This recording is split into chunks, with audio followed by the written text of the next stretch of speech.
أرسل رسوله بالهدى ودين الحق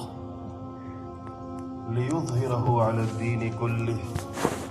ولو كره المشركون صدق الله العظيم. درود شریف پڑھیے. اللهم صل.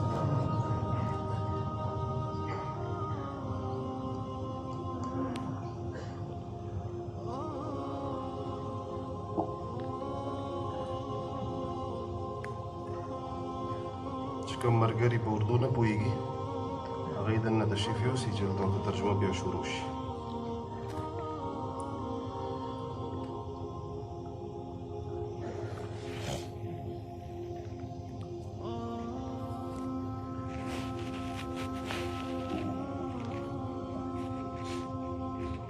میرے محترم بھائیوں اور دوستوں،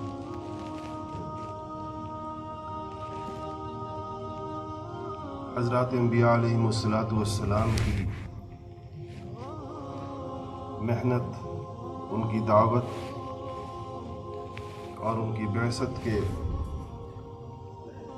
اثرات اور نتائج یہ ہوتے ہیں کہ وہ ایک ایسا جاندار اور زوردار ماحول پیدا کرنے میں کامیاب ہو جاتے ہیں کہ اس ماحول میں جن لوگوں نے اپنے باطن کے نور کو مکمل طور پر نہ بجھا دیا، یا جن لوگوں نے اپنی بداعمالیوں کی وجہ سے اپنے دلوں پر پکی مہریں نہ لگوا دی ہوں، تو وہ انبیاء علیہم السلام کے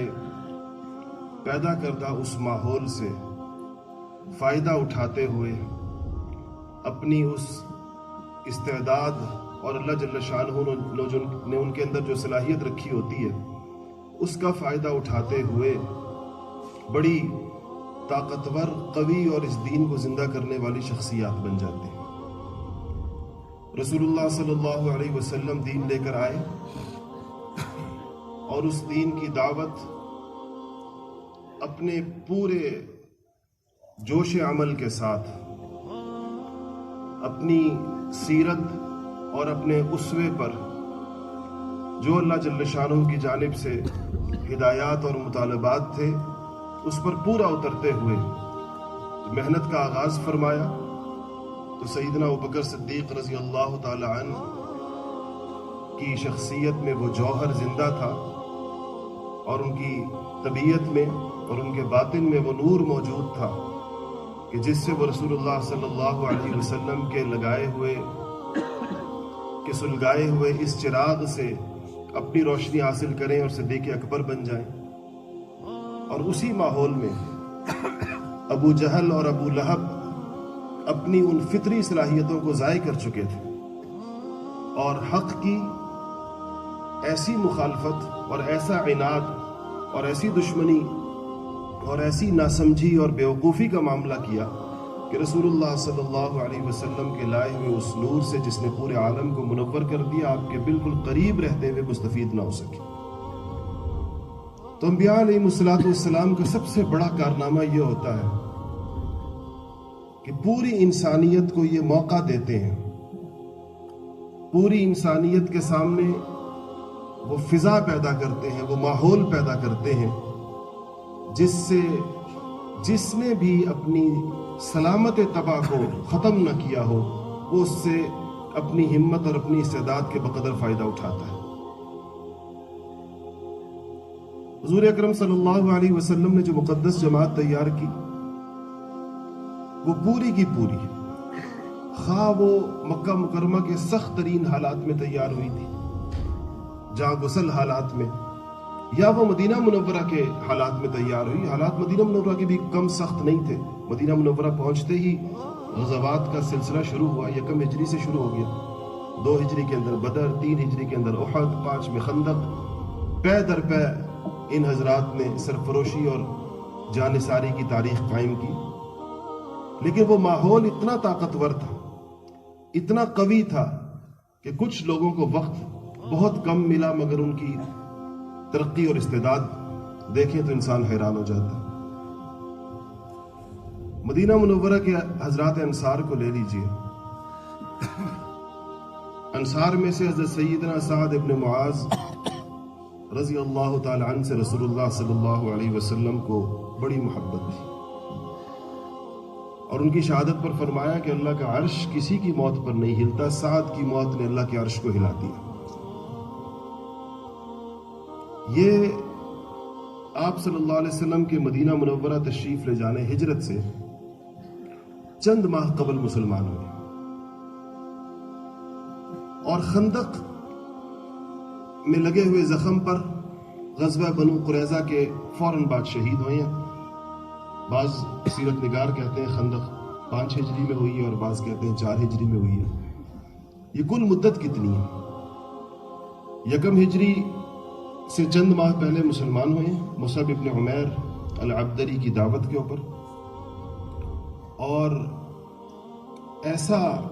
وہ جوہر جو جس کا میں نے عرض کیا، وہ اندر جو چیز تھی وہ اتنی زندہ تھی۔ حضور اکرم صلی اللہ علیہ وسلم نے دوسری بیعت عقبہ کے بعد مصعب ابن عمیر جو مکہ کے شہزادے تھے اور مکہ مکرمہ میں بڑے سخت حالات سے گزرے تھے، اپنے خاندان کی بڑی سخت مخالفتیں اور مظالم سہے تھے، ان کو انصار کے ساتھ بھیجا تھا۔ اسعد ابن زرارہ ان کے میزبان تھے مدینہ منورہ میں۔ سعد ابن معاذ انصار کا جو مشہور قبیلہ اوس، اس کے بڑوں میں سے تھے، اور جب اسعد ابن زرارہ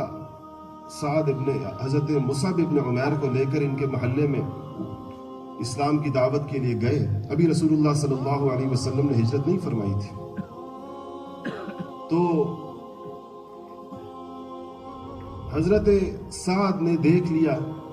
اور یہ اسعد ابن زرارہ ان کے خالازاد بھائی تھے، ان کے ساتھ اسید ابن حزیر بیٹھے تھے، ان سے کہنے لگے کہ یہ میرا خالازاد بھائی مکے سے کسی مسافر کو لے آیا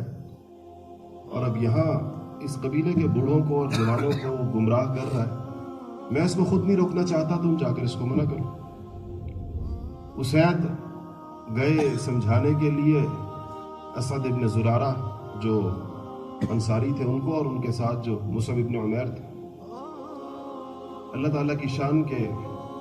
گئے سمجھانے کے لیے تھے، اور بات خود سمجھ گئے اور اسلام لے آئے۔ تو کہنے لگے کہ میں سعد کو بھیجتا ہوں، وہ وہیں بیٹھے ہوئے تھے ان کے انتظار میں، اگر انہوں نے بات سمجھ لی تو سمجھے سارے اوس نے سمجھ لی۔ ان کو جا کر بھیجا تو وہ آئے اور تھوڑے بگڑے اسعد ابن زرارہ پر کہ تم یہ کس کو لائے ہو اپنے ساتھ؟ تو حضرت مصعب ابن عمیر نے کہا کہ ہم آپ سے ایک بات کریں گے، اگر آپ کو پسند آئے تو قبول کر لیجیے، پسند نہ آئے تو ہم چلے جائیں گے۔ کہنے لگے بات تو تمہاری ٹھیک ہے، انصاف کی بات کی ہے تم نے، کہو تم کیا کہتے ہو۔ حضرت مصعب ابن عمیر نے اعوذ باللہ اور بسم اللہ پڑھ کے قرآن کی چند آیتیں پڑھی، اور ان چند آیتوں اور مصعب ابن عمیر کی جو پڑھنے میں اور ان کی اس محنت اور ان کی اس مشقت کا جو نور ان کے کلام میں اترا ہوا تھا، اور ان کے ساتھ اسد ابن زرارہ کی جو محنت ساتھ لگی ہوئی تھی، چند آیتیں سنتے ہی سعد ابن معاذ کہتے ہیں کہ اس دین میں داخل ہونے کا طریقہ کیا ہے، اور دین میں داخل ہوئے۔ انہوں نے نماز بھی پڑھوائی، غسل بھی کروایا، اور واپس جا کر اپنے قبیلے کو اکٹھا کر کے کہا کہ میری بابت تمہاری کیا رائے ہے؟ سارے قبیلے نے کہا کہ ہم میں سے سب سے سمجھدار، سب سے سخی، سب سے صفات ان کی بیان۔ تو کہا کہ اب تو پھر جب تم میرے بارے میں یہ کہتے ہو تو میں اب تم سب کو دین حق کی دعوت دیتا ہوں، اور اگر تم اس کو قبول نہیں کرو گے تو تمہارے مردوں اور تمہاری عورتوں اور تمہارے بچوں سے کلام کرنا میں اپنے اوپر حرام کر دوں گا۔ سیرت نگاروں نے لکھا ہے کہ سوائے ایک شخص کے تمام لوگ مسلمان ہوئے، اور وہ جو ایک رہ گئے وہ احد کے دن مسلمان ہوئے، اور عجیب طریقے سے مسلمان ہوئے کہ جب وہ مسلمان ہوئے تو صحابہ آپس میں پہیلیاں پوچھا کرتے تھے ایک دوسرے سے کہ بتاؤ وہ کون سا شخص ہے جس نے نہ نماز پڑھی، نہ اس نے روزہ رکھا، نہ اس نے کوئی اور عبادت کی، اور وہ پکا جنتی ہے۔ تو یہ اسی شخص کا نام لیتے تھے جو احد کے دن مسلمان ہوئے تھے۔ رسول اللہ صلی اللہ علیہ وسلم سے کہنے لگے، اس وقت میں جنگ کا وقت تھا، کہ یا رسول اللہ اگر میں مسلمان ہو جاؤں اور اس جہاد میں کود پڑوں تو کیا میرے لیے جنت ہے؟ حضور نے کہا تیرے لیے جنت ہے۔ اسی وقت اسلام لائے اور سیدھے اس میں گھسے مارکے میں اور شہید ہو گئے، اور حضور اکرم صلی اللہ علیہ وسلم کی زبان مبارک سے جنت کی بشارت لے کر دنیا سے رخصت ہوئے۔ اب